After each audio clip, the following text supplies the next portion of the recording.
Yeah, I think I've done all the things. Somehow I got that active right in. It just was perfectly perfect. We don't want them. Jump right out within like 3 days. Okay.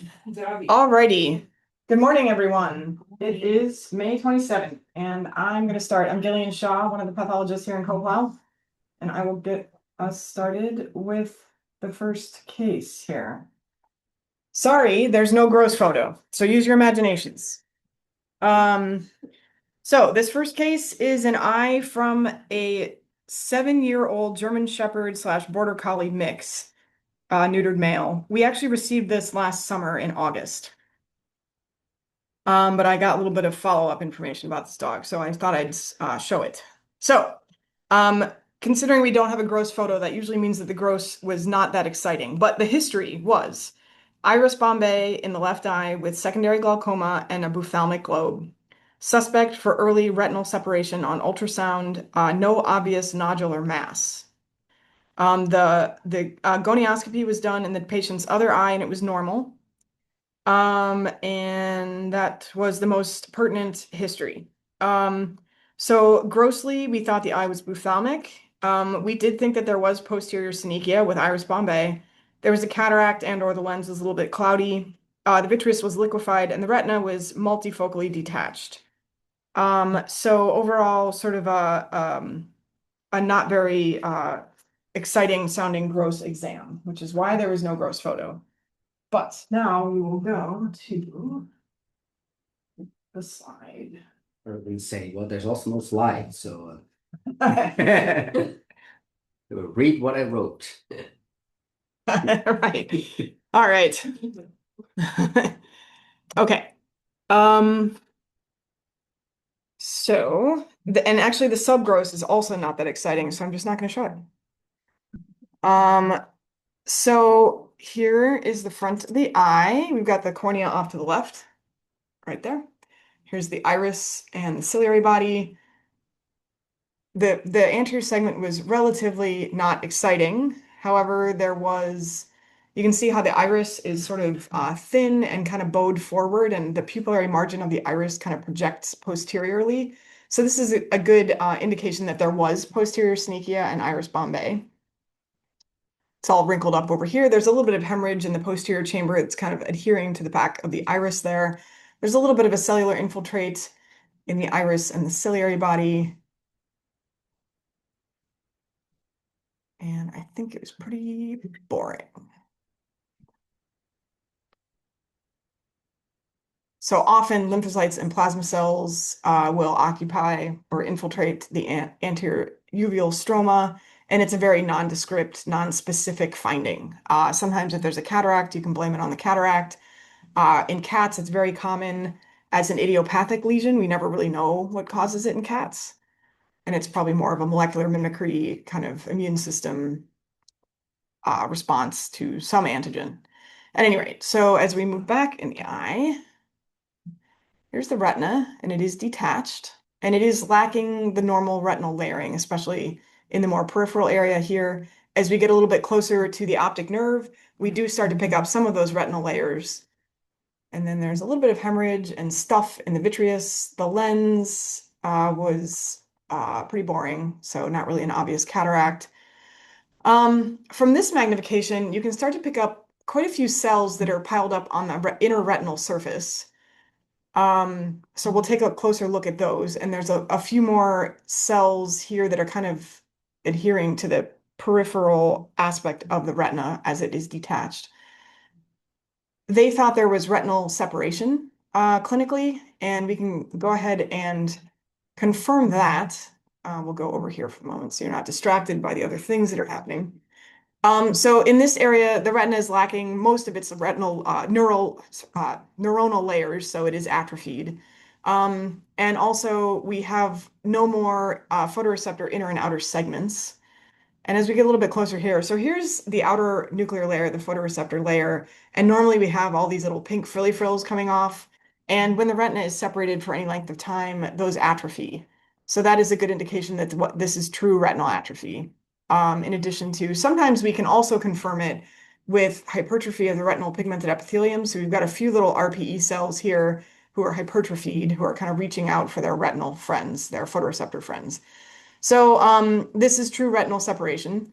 Um, and here we'll take a quick look at these cells that are sitting in front of the retina, kind of mingling with red blood cells. So these are AB normal. They should not be here. And as we look around, you can see that they're quite large round cells when you compare them to the size of a red blood cell.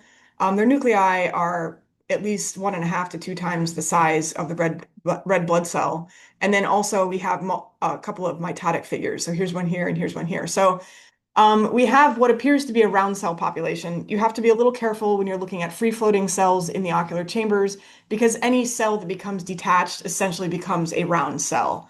So you have to sort of use some other cues to really convince yourself that you're looking at a round cell population as opposed to a free-floating cell. So then we're going to move over to our extra slice of tissue. So here's the cornea in our extra slice. Here's the iris. We're going to move backwards. And then it gets a little bit more significant here as we move back into the choroid and the retina. So the retina is detached here, and it's also completely necrotic in this area.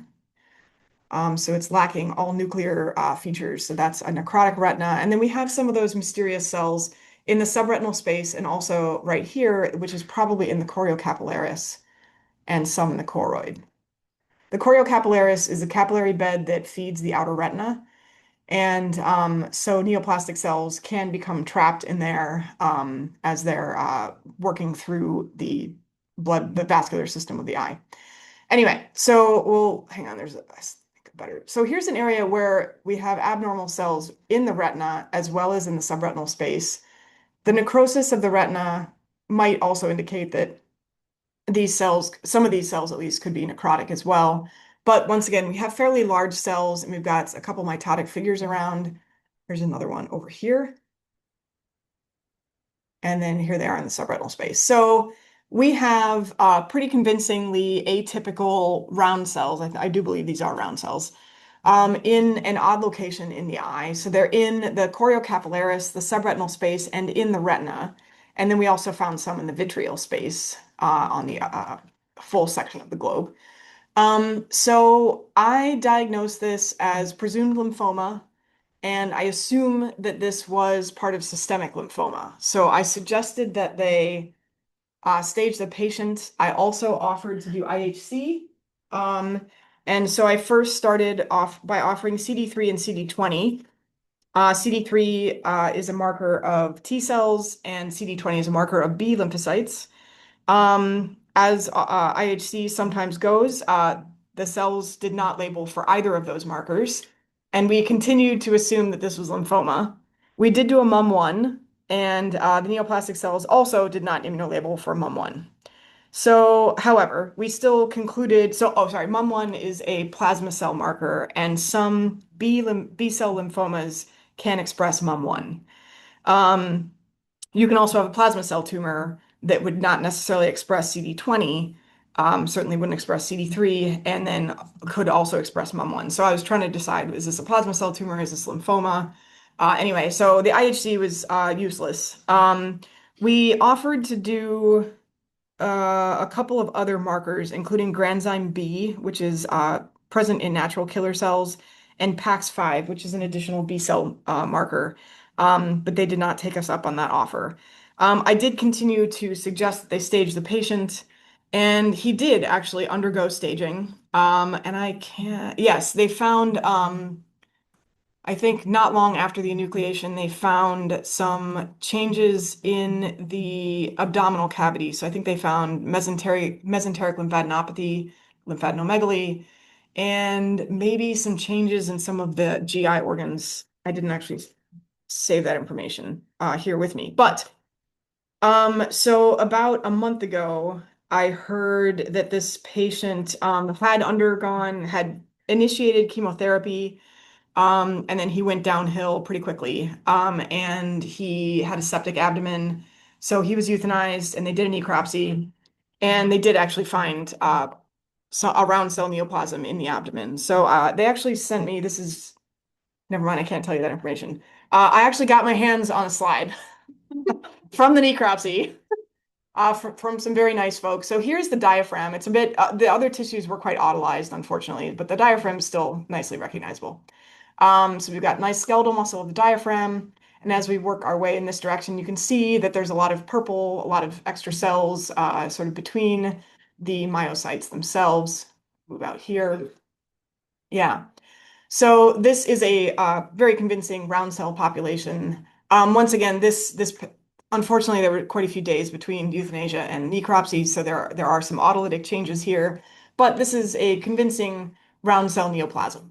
So they are still assuming that this is lymphoma, and I think at this point they're going to try to further characterize it. Because it would be nice to know exactly what it was. I'm not sure where we will ever know whether it started in the eye, which is not what I think happened, versus started somewhere in the abdomen and then or elsewhere in the body and worked its way up into the eye.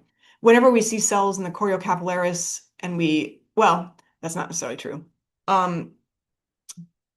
At any rate, the distribution in the eye is suggestive of a metastatic lesion as opposed to something that began in the eye.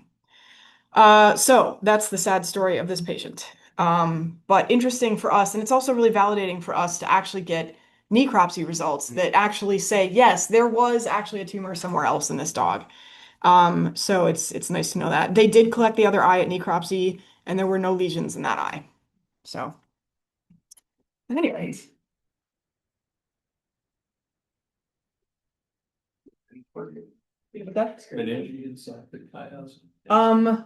I can't remember. They did a complete necropsy. They didn't mention that. They only mentioned GI stuff. Or abdominal rather. So I diagnosed in the globe initially intraretinal lymphoma, including blood vessels in the choriocapillaris and subretinal space, clean margins. And there were some other changes as well. So that was the initial diagnosis, which was back in August. And then I only recently found out, it took us a while to do the IHC, probably another month after that for them to decide to pursue it and then for us to try all the different markers. And anyway, so yeah, just an interesting case. It's always nice for us to get that follow-up information. Okay, next case is a globe from a 6-month-old sheepdog poodle mix. I'm not sure what we call those. An old English sheepoodle? Poodle? I don't really know. Anyway, so the history we got was late immature cataract, no dazzle or PLR, no visible aqueous flare, even when the IOP was high, so it has glaucoma. No view of the fundus, corneal edema when pressure had been high, crystalline corneal epithelial deposits in a mostly diffuse pattern over 80% of the central cornea with irregular edges and linear spot, ventrolateral with no deposits. Multifocal pinpoint hyperechoic spots in the vitreous and thickening of some of the posterior lens capsule on ultrasound. That was a beautiful description. Wow, good job. Beautiful. All right. So the other eye was normal. They say that the patient is otherwise healthy, no known trauma. Owner's report has always seemed to not have normal vision. Misses balls, but not bumping into things. But the eye looked normal until a week ago. No visible cataract prior to that. So here's the eye. We thought it was mildly ophthalmic. We thought that the lens was kind of cataractous or cloudy, so it's a little bit opaque. And then the vitreous was liquefied, and the retina we stated as being okay. Interestingly, here's the optic nerve from the outside of the eye, or where it should be, I should say. However, there is nothing corresponding to an optic nerve head in the fundus here. So really, the optic nerve head probably should be right around here. There is that little teeny tiny dot there. And another really important thing to note is that when the retina is present, there's usually some sort of filmy, opaque, like vaguely opaque, maybe to translucent tissue on the choroid. So what we're seeing here is really the naked choroid. So we're not really seeing retina at all. So the question is, where the heck is that retina? And to the next gross image and show the retina if you want to. Is it there? 2 slides pretty quick. That one. Oh, I see what you mean. Yeah, so thank you. Yeah, so when the retina is present, it is really sort of this off-white tissue, and you can see the really dark choroid band of the choroid here. So when it is present, even when it's atrophied, usually you can detect that it is there. But um but so when you look at this one, sorry, this, and I should point out, this is a reflection. It's like a there was probably some liquid still in the bottom of the eye when I took this picture, or when somebody took this picture. And anyway, that's just a reflection. It's an artifact. So anyway, let's go ahead and go to the slide.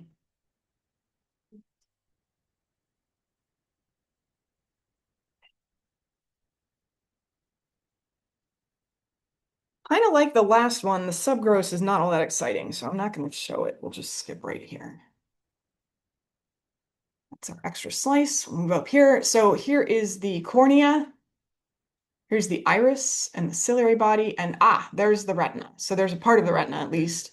The lens, as we move right back here, there's this beautiful discontinuity in the lens capsule, and you can see the retina is sort of stuck to it. So that's kind of interesting. And clinically, they noted an abnormality in the posterior lens capsule. And as we move back, we're in this area where there should be optic nerve, and you have to be a little careful with eyes because there could have been optic nerve nearby in another plane of section here, but it was not present. We didn't actually do deeper sections on this one, but without seeing anything that looked like optic nerve head, we didn't feel that it was necessary to keep looking for one. Even the angle of that short posterior ciliary artery is kind of interesting, right? How it's These right there in guys. the middle and Yeah. Oh yeah, sorry, this guy right here, yeah. the big one. Yeah, yeah, yeah, you're right. Um, anyway, so and what we're seeing here is the choroid. We got this nice dark band of the uveal tissue, and then we don't have any retina on top of that. So let's go ahead to the front here and zip through all of the lesions that we have. So they spent a lot of time describing what was going on in the cornea, which is interesting because I don't feel like we usually get that history. And this case has a beautiful example of what I call chunky puppy band keratopathy. So all of these little bands of dark purple, pink stuff are mineral. They also will be PAS positive. And they are more often than not, when they appear like this sort of thick, chunky material in the anterior corneal stroma, you more often see this in young animals. And I'm never sure if this is a chicken or an egg situation, because we often see it in eyes that are congenitally abnormal, like there's some sort of developmental problem with an eye, which is what I will get to eventually here. So anyway, so that is a nice example of chunky puppy band keratopathy.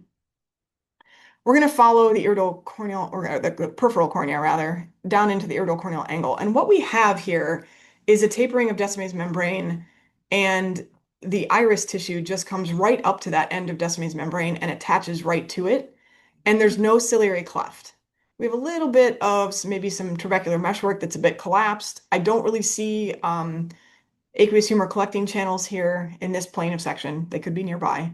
And as we move back, the veins of the scleral venous plexus, I'm not sure if these are episcleral or not. Let's go to the other side real quick. Anyway, this is an abnormal iridocorneal angle.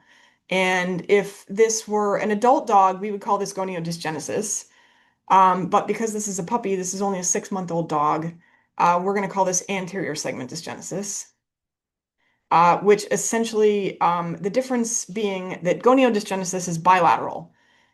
Anterior segment dysgenesis like this can be unilateral. And they said the patient's other eye is normal. Hopefully that's correct and that it never develops glaucoma. But anyway, so this is a nice example of anterior segment dysgenesis, and supported by, or it's not uncommon to find it in association with other lesions as well.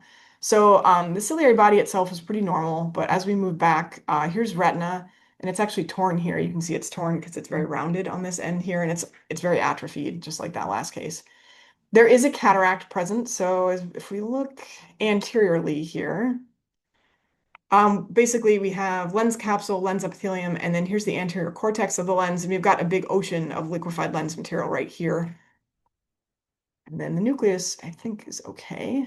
And as we move back, you can see that lens capsule, here's the posterior lens capsule. So, which is present here. And also this is lens epithelium that has migrated posteriorly. Normally, the lens epithelium stops at the lens bow, which is at the equators of the lens, the equator of the lens. But when it migrates posteriorly, that's one of the hallmark features, the histologic hallmark features of cataractous degeneration. So then as we move back, the lens capsule is discontinuous, and then we have some focal degeneration of the lens fibers, and I believe some of these cells in here are macrophages. I think this one, there might actually be some red blood cells in this macrophage here. It's hard to tell whether those are red blood cells or lens material, I'm not sure. But, and then here's our retina, which is looking quite abnormal, and there's actually quite a bit of mineral here. So we've got a detached and very abnormal retina in an area where the posterior lens capsule is discontinuous. Whenever you have a discontinuity in the posterior lens capsule in a young animal, it's a good chance that there is some sort of persistent fetal vasculature. So either the persistent hyaloid artery, persistent hyperplastic primary vitreous is what that's called, one of the forms, or tunica vasculosa lentis. I don't think I remember finding those things in this case. But so as we already pointed out, the back of the eye is actually kind of boring because there's really nothing to look at because there's no retina. And we didn't even try to sample any optic nerve head, but there wouldn't have been one there anyway. So that is our constellation of congenital / developmental problems in this eye. Our extra slice was very similar to that. So let's just go right to our PowerPoint. Okay, so this was a case of optic nerve aplasia. Oh, I forgot to point that out. So diffuse retinal detachment and atrophy, and the retina did not have any blood vessels. And whenever you have this like congenital non-attachment of the retina to an optic nerve, you have a lack of blood vessels. Or it's very common to see that. So actually, I wonder what about the possibility of persistent fetal vasculature? Well, those wouldn't have been in the retina. They would have been in front of the retina anyway, or in the vitreal space. Anyway, chunky band keratopathy, as I called it, anterior segmentus genesis. There was a cortical cataract with posterior lens capsule discontinuity. Possibly, more likely, this was a congenital cataract with a posterior lens capsule defect that was a congenital defect as opposed to a traumatic defect, for example. And then glaucoma, as per history, it was really kind of hard to confirm that here. So this would be a case of congenital glaucoma in a young pup. Hopefully the patient's other eye is truly normal and it will continue to live its happy life as an adult permanently winking puppy. So, all right, next.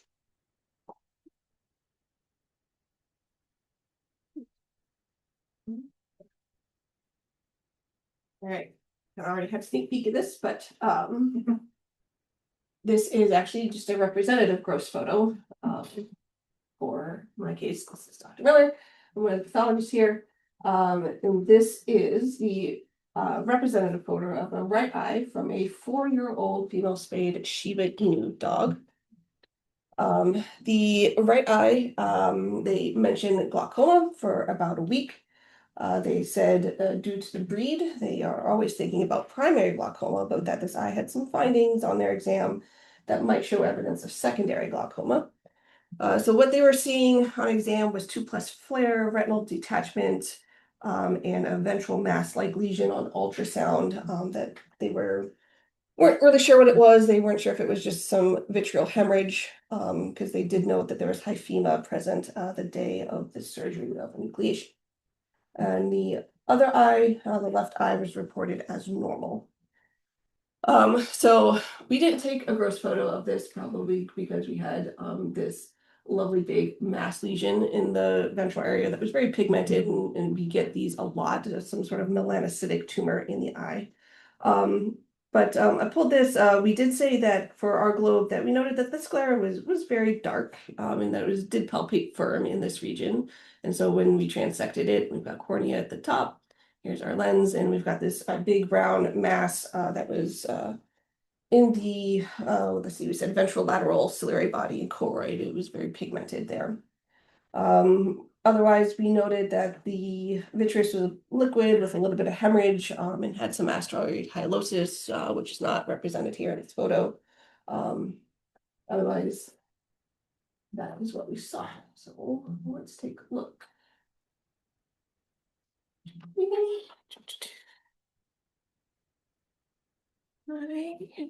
I will get you that subgross. Haha. There we go. So we've got our cornea at the top. There is our lens. Again, here is that mass.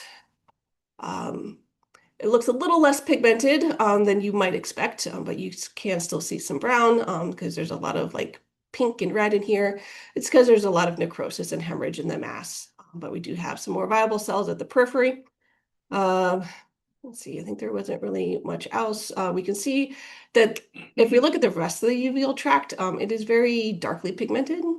And you can maybe tell from this low power view that the choroid itself is looking a little bit thick, and maybe so are the iris leaflets, and maybe there's a little bit of distortion to the uveal tract. And our pigment does start to bleed out here into the peripheral connective tissue around the optic nerve. And so we'll take a look at all of that stuff a little bit closer.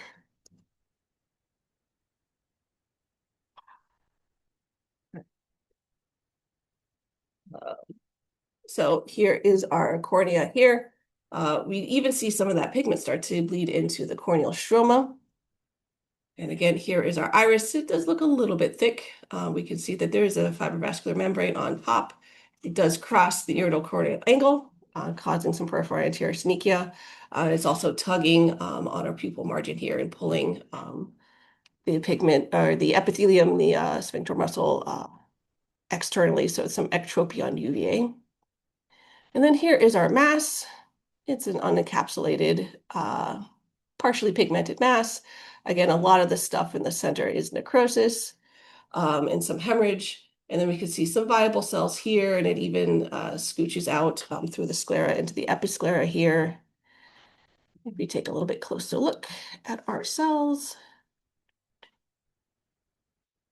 come out here where it's a bit more viable.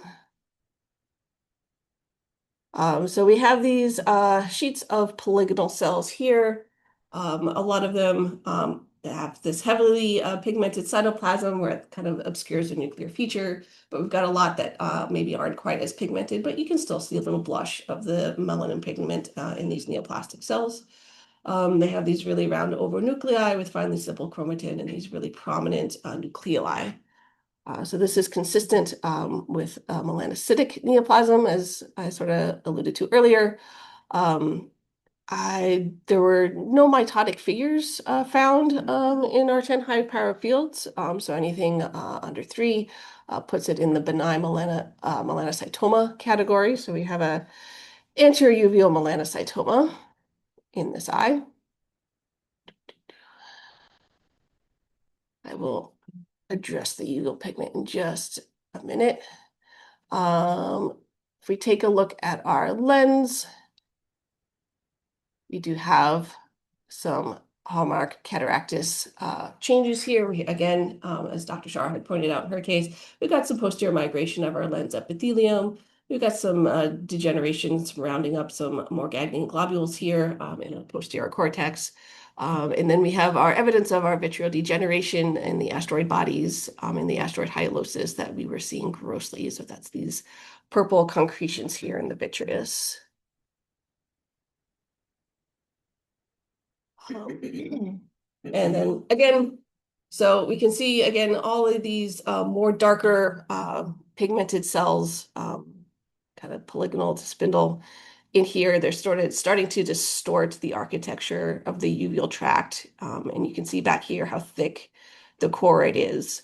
So once you start getting this distortion of the uveal tract, you kind of push it over from what would maybe just be a heavily pigmented eye to what's known as uveal melanosis.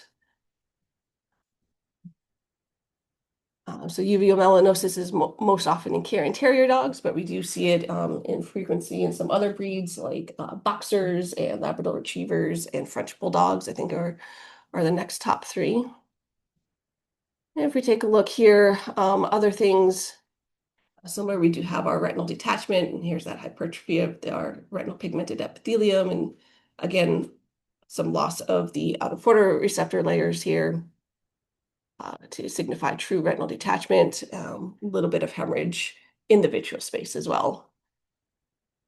And then if we take a look here, our pigmented cells do extend outside into the connective tissue here, and they go a little bit further and they start to surround our blood vessels and our nerves, and they extend even out here into the fat and the adipose tissue. So they go a little bit normal than just say our regular heavily pigmented or uveal melanosis eyes. And then again, I noted that we had said that the sclera looked a little bit darkly pigmented grossly, and we can see those similar cells throughout the sclera as well, which is not something that we typically see in our usual eyes.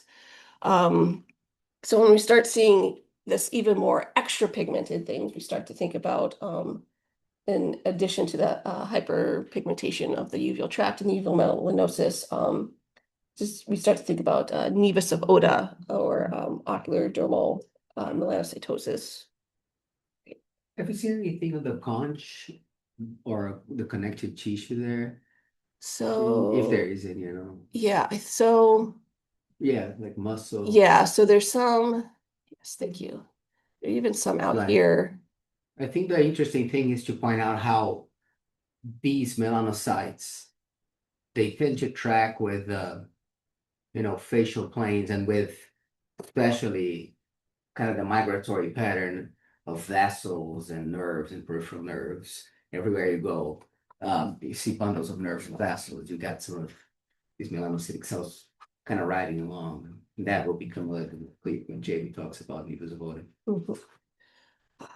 Okay. So I think that was actually all I needed to say mostly.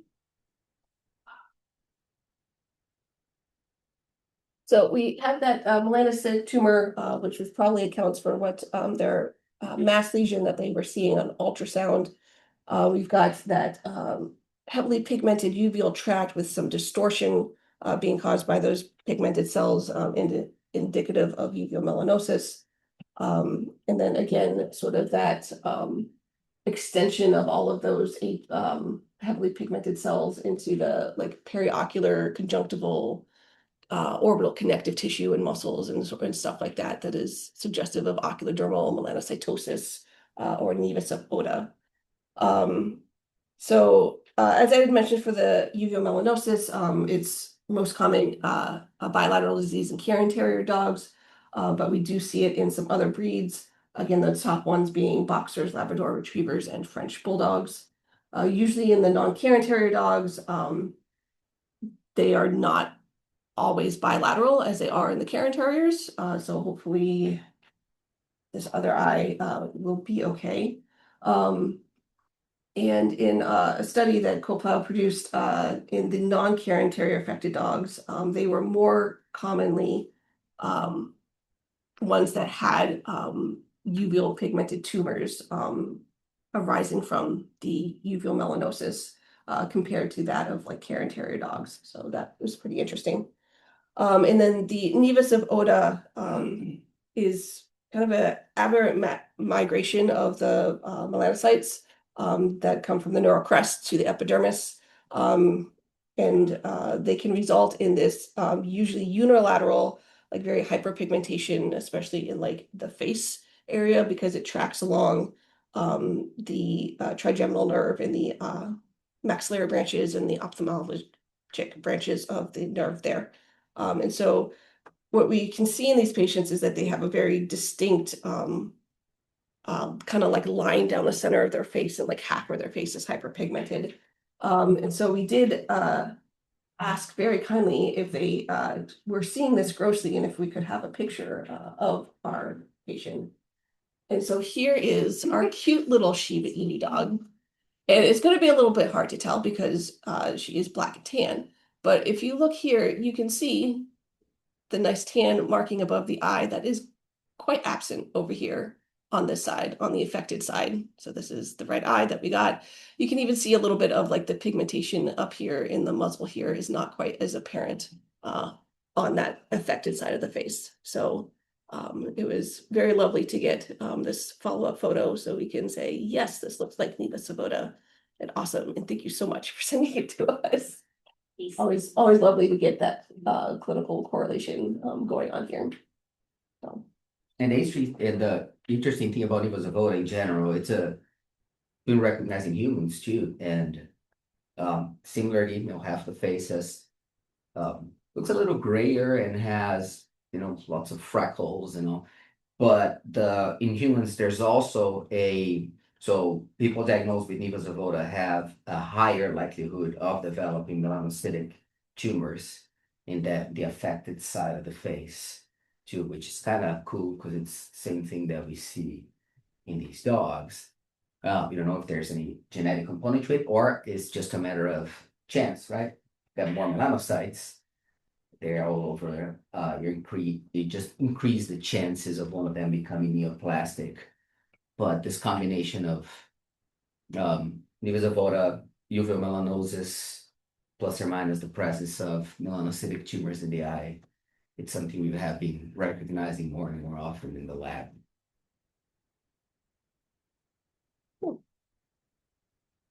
Awesome. So, all right. And we'll move on. This is the right eye for my 10-year-old male-neutered miniature Australian Shepherd dog. We do have a little bit of some Photoshop artifact on our gross picture, but it was kind of really full case overall, so I just wanted to still show it, and we can look past that. This 10-year-old miniature Australian Shepherd dog was diagnosed with profound panuveitis in the right eye in late January of this year. And over the course of some treatment and whatnot, the right eye subsequently developed a corneal rupture that had since healed, and then the globe started to become phthisical during recovery. So they took the eye, and what we can see here, we did call the globe phthisical, and that is because our sclera here tunic is quite wrinkled and indented here.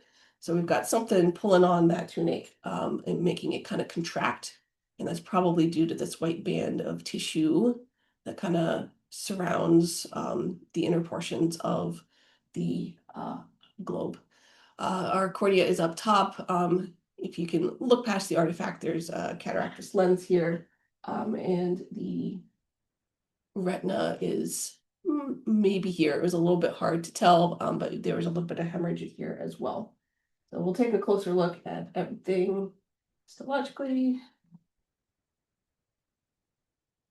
Do a little quick subgross, just so we can see things a little bit clearer. So here is our cornea up top. We do have this kind of like irregular wrinkling here to the cornea, and then again, as well as to the sclera. It didn't quite come in all the way in this section, but we can get the gist of everything going on. So again, that scleral wrinkling, and sometimes it can affect the cornea too, is consistent with phthisis bulbi as it's, contracting. Here is our iris. We didn't quite sample the pupillary margin here. And then we can see portions of our lens. We've got part of our nucleus and cortex kind of floating out here, and our lens capsule is out here. So there's some separation there. We'll take a closer look at that. And our retina is detached and kind of balled up here in front of the optic nerve head, and again, with a little bit of hemorrhage. So that's where that was hiding in our gross picture.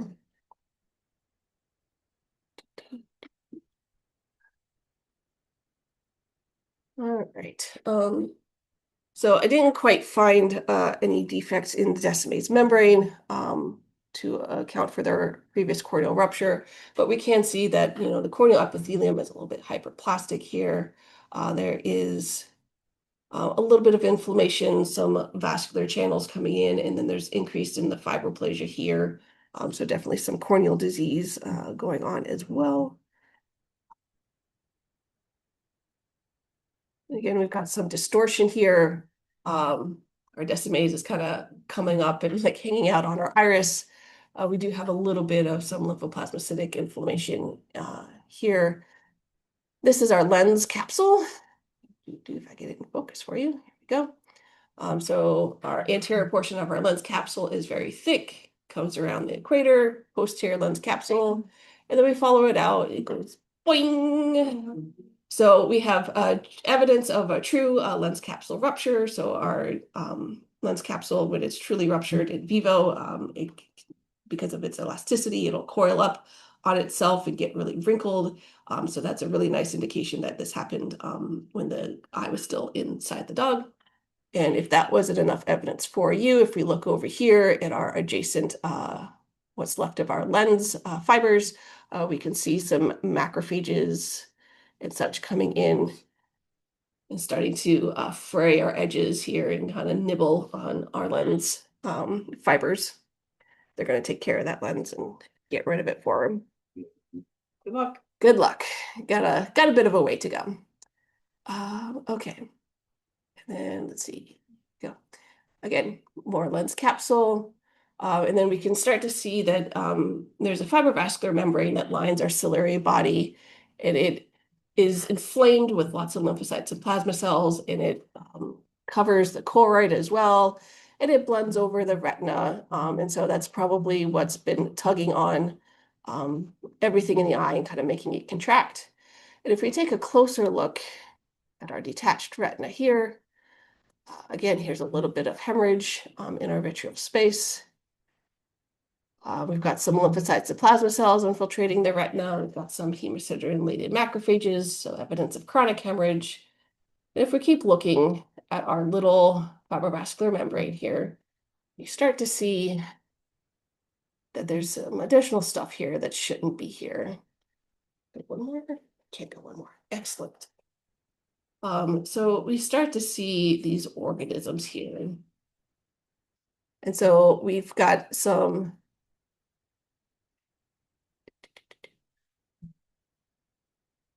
nice organisms here. They're about 20, 25 microns in diameter. They've got a nice, clear, thick refractile wall here. They're generally empty on the inside. Sometimes they have a little bit of material on the inside, but not always. Here's another one. So these are fungal yeasts that are inside this eye, inside of all this inflammation in our fibrovascular membrane. Again, sort of them being empty implies that they're maybe non-viable. And their size is sort of consistent with probably blastomyces species. So this dog is from Wisconsin, which is a good place for blastomyces. And the additional information that I did not share with you is that the dog was diagnosed with blastomycosis by urine antigen back when it had that profound panuveitis in January. And he had been, or he had been responding well to oral itraconazole. But they did say that the urine antigen improved, but was still a low positive.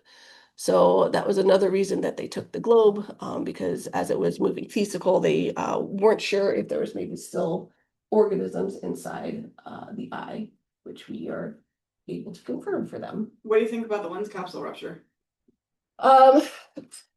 So trauma. Do we usually think about that as being part of blasto? So we don't normally think of lens capsule rupture being part of blasto. Often with our orbital blastomycosis cases, we think it's ocular manifestation of systemic disease. So it's coming from elsewhere in the body. We do have a small number that are maybe like traumatic implantation. So that is very likely a possibility, since we do have evidence of lens capsule rupture in this case, that could have been going on. I don't know if we can tell if maybe that could have happened after the blasto case too. So it could be trauma to a blind eye, as well as a possibility for that. Yeah, sometimes we get, especially in those chronic late stage eyes, we get a bunch of lesions, and since we have one snapshot of that one place of time, we have to make judgments as to, are these lesions related? Are they from different events? And something like that, it's very likely from different events, trauma afterwards. There's some phases go by happening here, so the phases have been from the blasto or the trauma or both, right? And sometimes the answer is not very clear. Yeah. Also, yeast organisms don't infiltrate basement membranes the way something like aspergillus will. So we definitely can see lens capsule rupture associated with intravitreal aspergillosis or fusarium or something like that, but we don't typically see, I mean, yeast don't infiltrate lens capsules, so that was one thing I was trying to get at. Awesome. Thank you. Cool. And while we're transitioning to Dr. Brown, who's up next, I was pondering that case of the abnormal puppy eye that I presented, and the posterior lens capsule was probably not persistent hyperplastic primary vitreous or persistent hyaloid artery because in order to have those structures, you should have the optic nerve. Right. Where those vessels would be entering the eye. So I'm not sure, it may have just been yet another abnormality of development of that lens of the eye. So as opposed to persistent fetal vasculature. So. All right. I have the last two cases. We'll see if I get to the second one with the timing. Both of them are kind of short though, so maybe. So our first case is going to be the globe from a dog. This is from a 1 year, 3-month-old female spayed mixed breed dog. And the history we received was there was a white vascularized superior medial anterior chamber mass attached at the iridocorneal angle. It appeared to extend through the iris and was continuous with the mass in the ciliary body region. And it contacted the lens equator. There are no signs of uveitis or other intraocular abnormalities and no known systemic disease. It sounds like they did preemptively stage this patient, and thoracic rads and abdominal ultrasound were negative for metastases. There was no glaucoma reported, and they said duration of problem. This mass was first noted about 10 days prior to enucleation. So here's a hemisection of the eye we received. This is one where I went back and took a picture of the other half.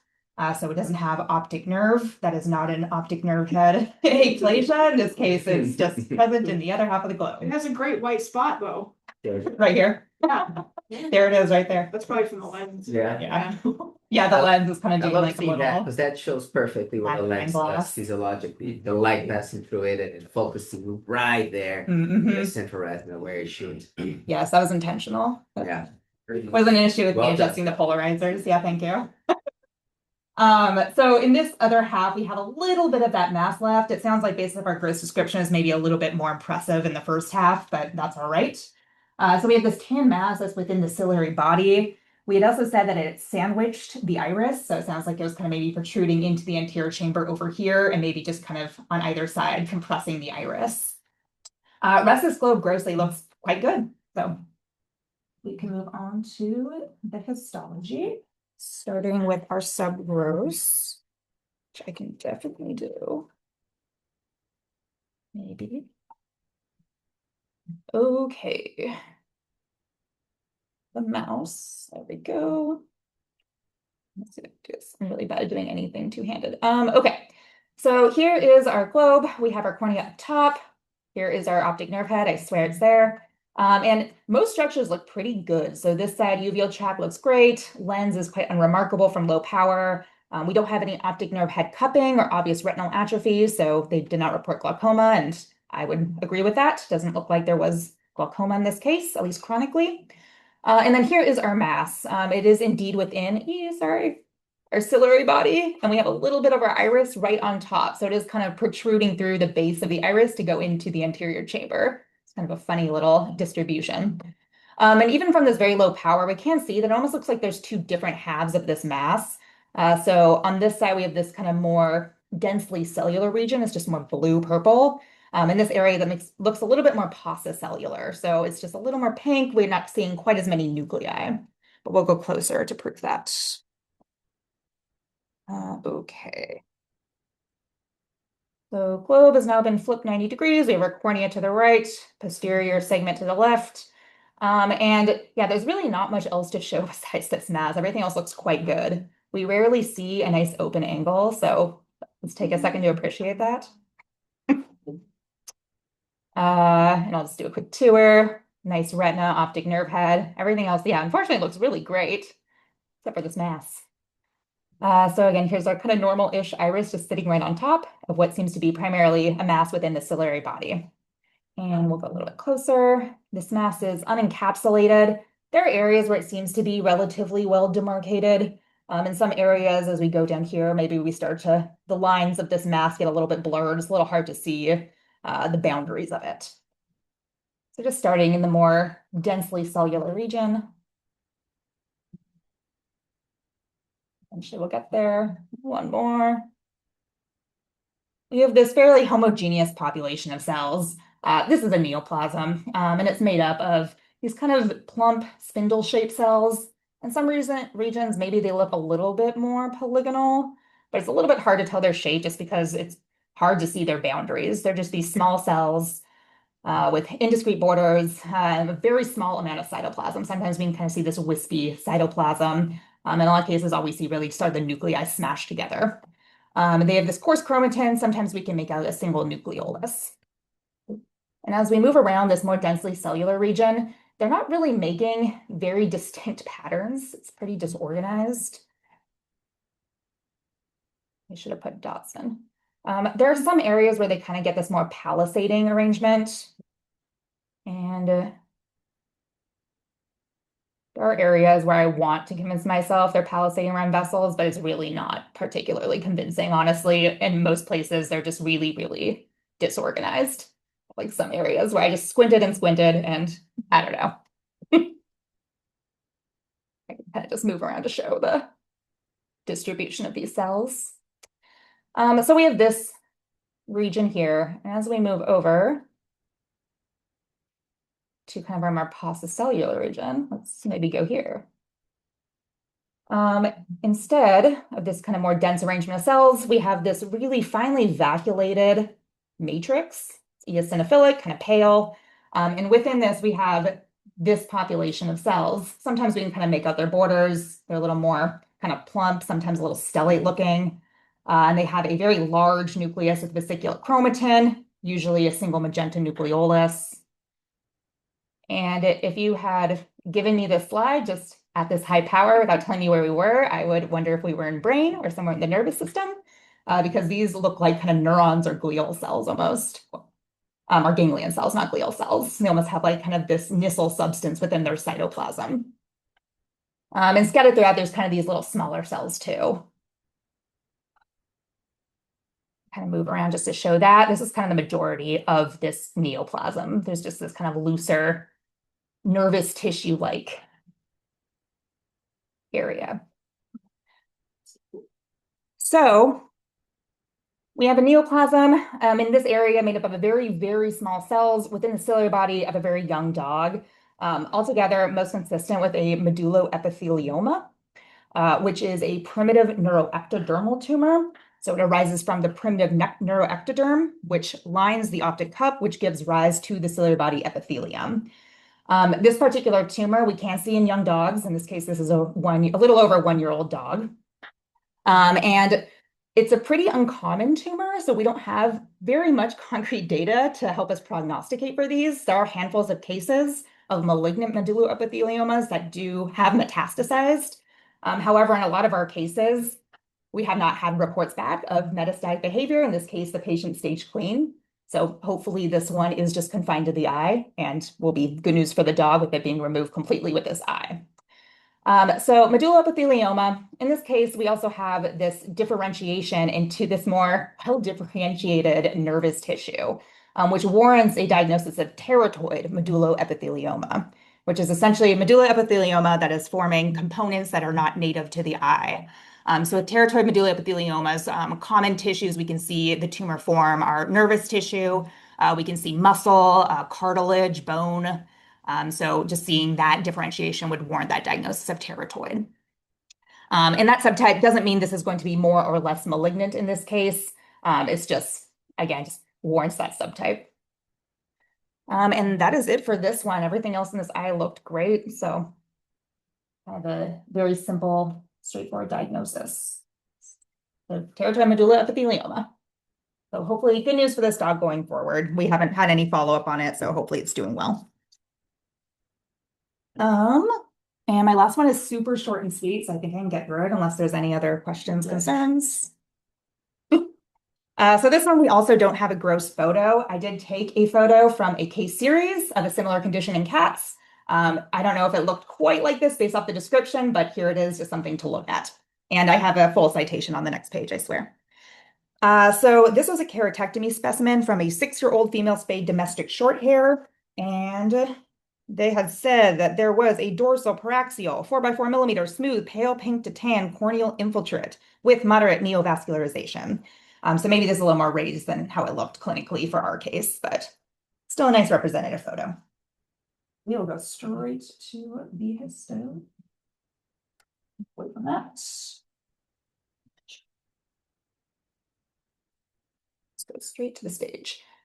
So this is a keratectomy specimen, so we just have cornea. And they're a little bit distorted. That's just how they got embedded in the cassette. So some areas that kind of are curled up on each other. But we can see we do have corneal epithelium and superficial, maybe to mid-level corneal stroma. And probably what stands out is that there is this really dense infiltrate within the corneal stroma, maybe also disrupting the overlying epithelium.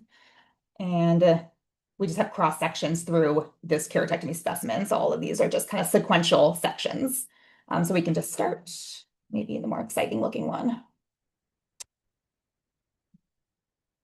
One more. So this is artifact here. Go ahead and ignore that dark purple line over here as well. And let's go even one closer. And this is what the majority of our mass is composed of, or this infiltrate.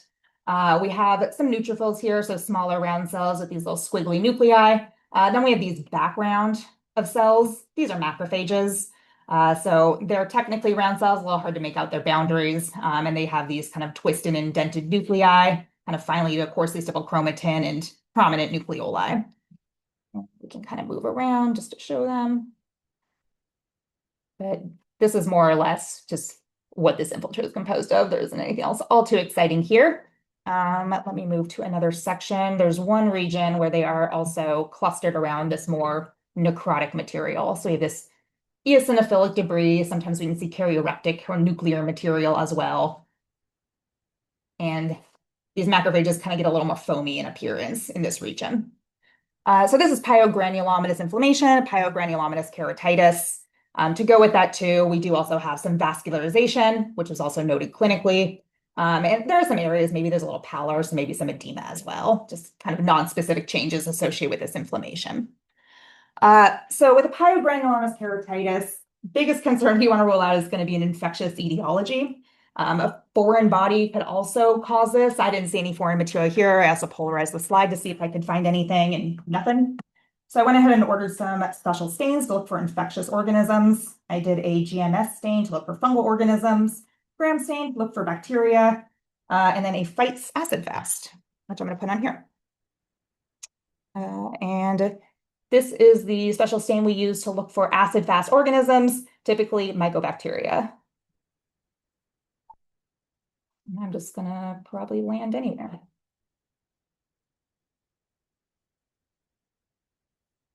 Ooh. Ah. Those there. Yes. So exciting. with our Phytes acid fast, we have this blue kind of counter stain. And what we're looking for is this kind of fuchsia or magenta stain. And it is staining all of these bacilli which are within the cytoplasm of macrophages. So we have acid fast bacilli that are intrahistiocytic, which altogether is going to be most consistent with Mycobacteria. And they're pretty much everywhere. You really don't have to look for them. This is a pretty florid infection within this cornea. So cool. So I will just go to our diagnoses. That buys us another year of negative fights. Possibly 8 years. Yeah. Probably. Yes. The joke being that we Yeah. order this a lot, and oftentimes it doesn't yield anything. I think we're a little cynical about ever finding acid fast bacteria. Yeah, by the time we're giving up on staying, even doing or get a part of it, we're like, all right. Like, all right, I guess we'll keep ordering that. So yeah, this is a case of Mycobacterial keratitis. There are two really nice retrospective studies on cats with ocular mycobacteriosis over the last few years in vet pathology. So this is the one that I got that gross image from. In a subset of those cases, there are cats that have corneal involvement, either in conjunction with involvement of other ocular or extraocular structures or just confined to the cornea. In cases where there was just corneal involvement, it was assumed that it was due to like inoculating bacteria into the eye with a penetrating trauma. or just opportunistic colonization of a pre-existing corneal ulcer. So in this case, hopefully that would be the case, but we just have a corneal specimen. We haven't seen the rest of the eye, don't know much else about the rest of the cat. But if this is just confined to the cornea, hopefully it was just kind of opportunistic or traumatically implanted, and with removal of the bacteria, hopefully it won't be a systemic problem for this cat. And that is all I got. Are there any questions, concerns, comments about this case? Very cool. Thank you. All right, in that case, it is 9 o'clock, so we will go ahead and wrap up. Stop sharing, maybe. And we'll see y'all in 2 weeks. Thank you.